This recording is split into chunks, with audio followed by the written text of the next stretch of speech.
Alhamdulillah. Alhamdulillahilladzi ja'ala as-salata imaduddin wa ja'ala kitaban mawquta 'alal mu'minin wa alzama biha al-muslimin fahassahum 'alaiha fi muhkami dzikril mubin. Faqala ta'ala hafizu 'ala as-salawat was-salatil wusta wa qumu lillahi qanitin. Asyhadu an la ilaha illallah wahdahu la syarika lah wa asyhadu anna Muhammadan abduhu wa rasuluh la nabiyya ba'da wa la rasulah. Allahumma shalli wa sallim ala sayyidina Muhammadin wa ala alihi wa ashabihi al-ghurril mayamin wa ala tabi'in lahum bi ihsanin ila yaumiddin. Amma ba'd. Fa ya ibadallah, fa ya ayyuhal muslimun, usikum nafsi bittaqwallah. Ittaqullah haqqa taqwa faqad faza man ittaqa. Qala Allah Ta'ala fi kitabil aziz.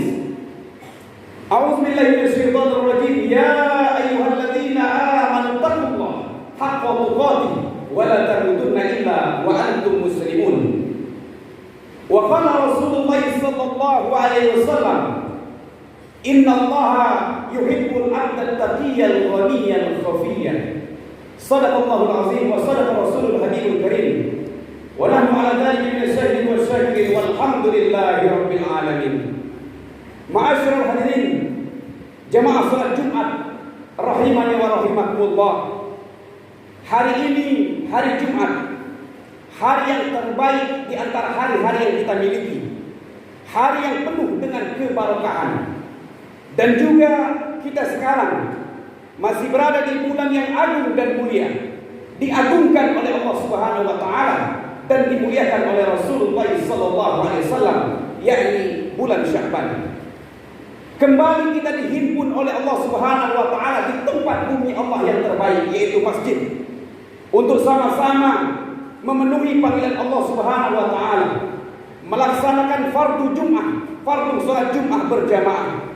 Dan ini hadirin patut kita syukuri. Kenapa? Karena ini bukanlah nikmat yang ringan ataupun nikmat yang sepele, melainkan nikmat ini adalah nikmat yang luar biasa. Karena kita tahu hari ini ada berjuta-juta orang manusia mengaku Islam, lahir dari orang tua yang beragamakan Islam. Di KTP-nya, di kolom KTP-nya bertuliskan agama Islam. Tapi bertahun-tahun mereka tidak sholat Jumat, tidak tergerak hatinya untuk mendatangi masjid ketika mendengar azan. Tapi anehnya, ajaibnya, ketika mereka ditanya, kenapa kamu tidak sholat Jumat? Maka banyak alasan yang akan mereka paparkan, banyak alasan yang akan mereka katakan. Bahkan kadang-kadang alasannya adalah bawa-bawa agama. Saya tidak sholat karena sibuk bekerja. Saya tidak sholat Jumat karena sibuk mencari rezeki, sibuk mencari nafkah untuk keluarga. Bukankah perintah Allah? Itu yang akan mereka katakan. Maka orang seperti ini kita katakan pembohong besar. Kenapa? Karena kalau hanya sekedar mencari nafkah, mencari rezeki, tidaklah perlu manusia itu meninggalkan kewajiban sholatnya. Allah Subhanahu wa taala berfirman, Nahnu narzuqukum wa iyyahum, kata Allah. Akulah yang memberikan kalian rezeki, bahkan anggota keluargamu aku yang memberi rezeki, kata Allah Subhanahu wa taala. Kenapa kau risau akan rezekimu? Siang malam namanya kita sebut dalam wirid kita, dalam zikir kita, ya Fattah, ya Razzaq. Wahai engkau sang maha pembuka pintu rezeki, maka wahai engkau sang maha pembuka pintu rezeki, maka salah besar kalau ada manusia, kalau ada orang yang berdalih, beralasan karena sekedar mencari sesuap nasi, mencari makan, lantas dia meninggalkan kewajiban sholatnya. Kalau hanya karena mencari rezeki, tak patutlah, tak pantaslah dia meninggalkan sang maha pemberi rezeki. La taj'al al-arzaq tushghiluka 'anil razzaq. Janganlah hanya karena alasan mencari rezeki kau melupakan sang maha pemberi rezeki. Hadirin jemaah salat Jumat yang dimuliakan oleh Allah, Allah perintahkan manusia salat hanya 5 kali dalam sehari semalam. Kita tahu dalam sehari semalam ada 24 jam. Dan kalau kita menitkan dari jam, kita menitkan, maka 24 dikali 60, maka ada 1440 menit. Allah hanya minta kita sholat 5 kali saja. Kalau 1 kali sholat, 1 waktu sholat kita butuh waktu 8 menit lebih kurang. Berarti sehari semalam kita hanya butuh 5 dikali 8, 40 menit saja untuk melaksanakan sholat. Masih ada 1400 menit lagi tersisa. Kenapa harus sampai meninggalkan sholat? Allah Subhanahu wa ta'ala berfirman, "Inna sholata kanat 'alal mu'minina kitaban mawquta." Sesungguhnya kewajiban sholat itu Allah yang menetapkannya pada waktu-waktu yang Allah tetapkan, yang diwajibkan bagi manusia yang memiliki iman.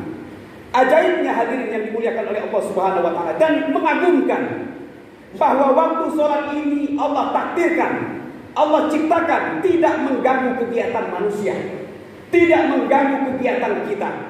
Karena semua waktu sholat itu adalah waktu di mana manusia berhenti dari bekerjanya, break dari segala kegiatan. Silakan kita cek.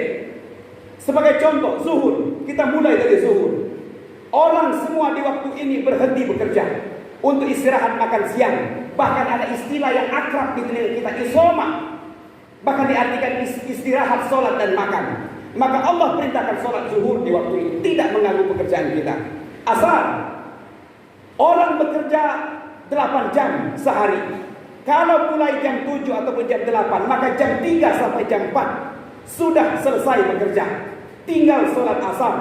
Sholat asar juga tidak mengganggu pekerjaan kegiatan manusia yang 8 jam itu. Maghrib, semua orang sudah selesai bekerja. Sore menjelang malam, gunakanlah waktu untuk keluarga. Jangan bekerja terus. Tubuh kita juga punya hak untuk istirahat. Jangan terlalu diporsir. Karena kata Nabi Muhammad SAW, "Fa inna li jasadika haqqan." Sesungguhnya pada jasadmu ada hak atas dirimu. Tubuh kita butuh istirahat juga. Jangan sampai karena ambisi dalam mencari rezeki, siang malam bekerja keras, peras keringat banting tulang, lalu lupa kewajibannya kepada Allah. Sholat tidak dia lakukan. Mengurus pendidikan anak, keluarga juga tidak diperhatikan. Karena begitu khawatirnya akan kekurangan rezeki. Maka orang seperti ini kalah dengan burung. Kalah dengan burung dalam hal tawakal. Karena burung, kata Nabi Muhammad SAW, "Lau annakum tatawakkaluna 'ala Allahi haqqa tawakkuli." Sekiranya manusia itu tawakalnya betul-betul tawakal kepada Allah Subhanahu wa taala, yakin akan takdir Allah Subhanahu wa taala, la razaqakum kama yarzuqut tayr. Pastilah Allah akan berikan manusia itu rezeki sebagaimana Allah memberikan rezeki kepada burung. Tandu himason, burung itu keluar dari sarangnya pada waktu pagi dalam keadaan lapar. Wataruhu bidanan, dan pulang pada waktu sore harinya dalam keadaan kenyang, kata Rasulullah SAW. Burung saja tidak sampai malam mencari nafkah, tidak lupa dengan kewajibannya, hanya sampai sore hari. Imam Syafi'i pernah mengatakan, "Wa rizquka laisa yanqisuhu ta'anni." Rezekimu tidak akan berkurang dengan engkau santai. Santai dalam arti kata, datang waktu sholat, kau sholat, tinggalkan pekerjaanmu sejenak. Urus keluargamu, didik anakmu, karena itu merupakan kewajiban juga. Tidak akan berkurang rezeki kita. Walaisa yazidu fi rizqil anak.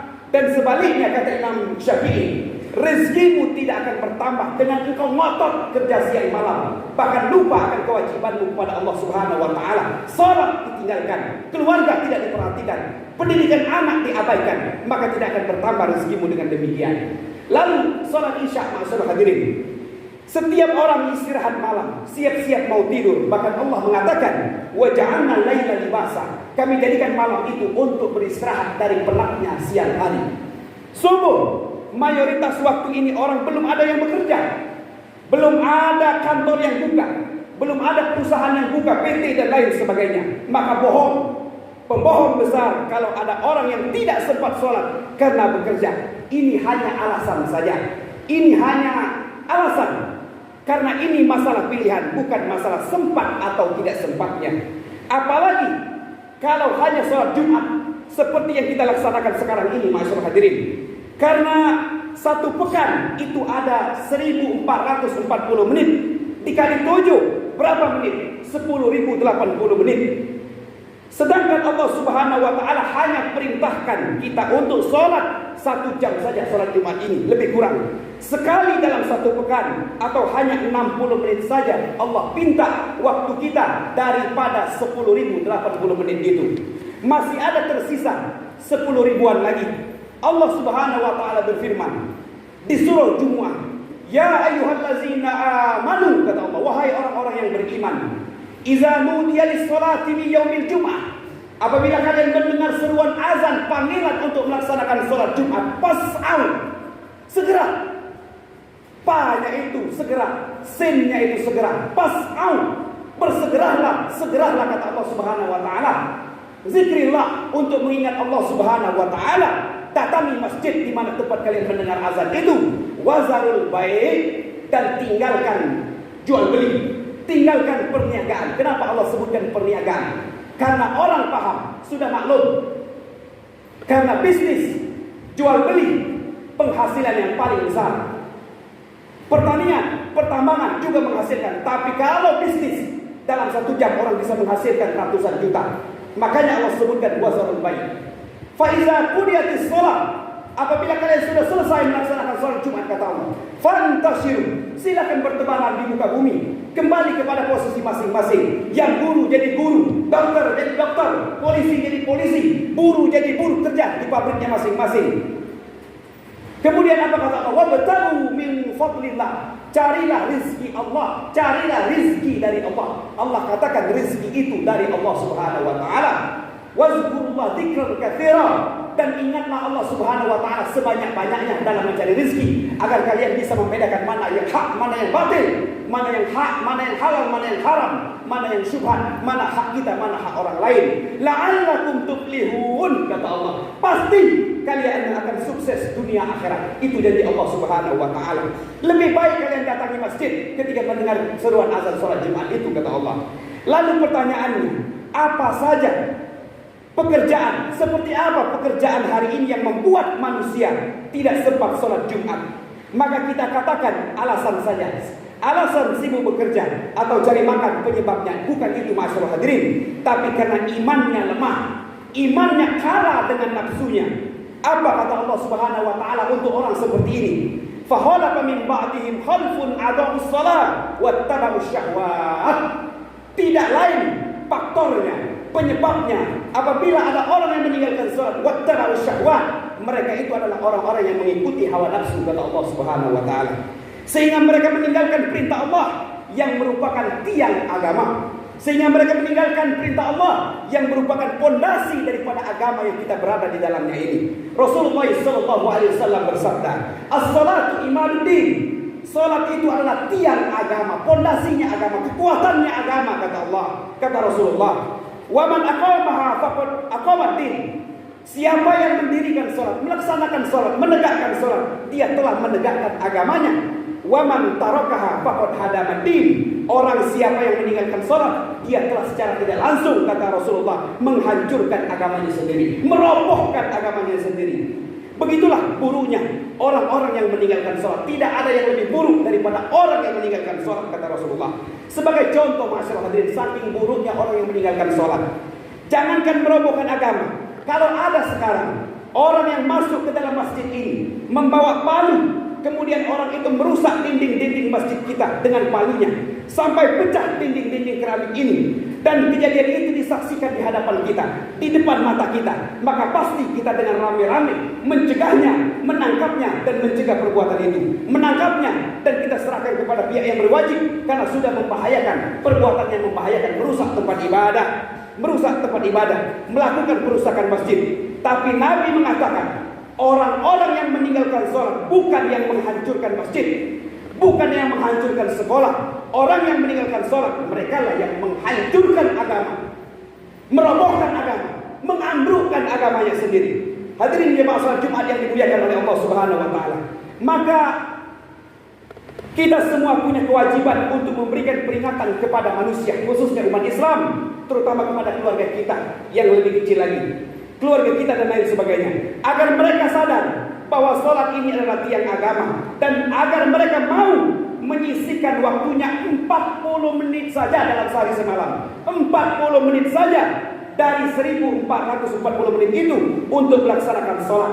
Ingat, ini bukan tugas para ulama saja, ini bukan tugas para ustadz saja, ini bukan tugas para pemuka agama saja, tapi ini tugas kita semua. Semua wajib memberikan peringatan kepada manusia, kepada keluarganya, agar mereka takut kepada Allah Subhanahu wa Ta'ala, agar mereka menjaga kewajiban sholatnya dan tidak mengabaikannya.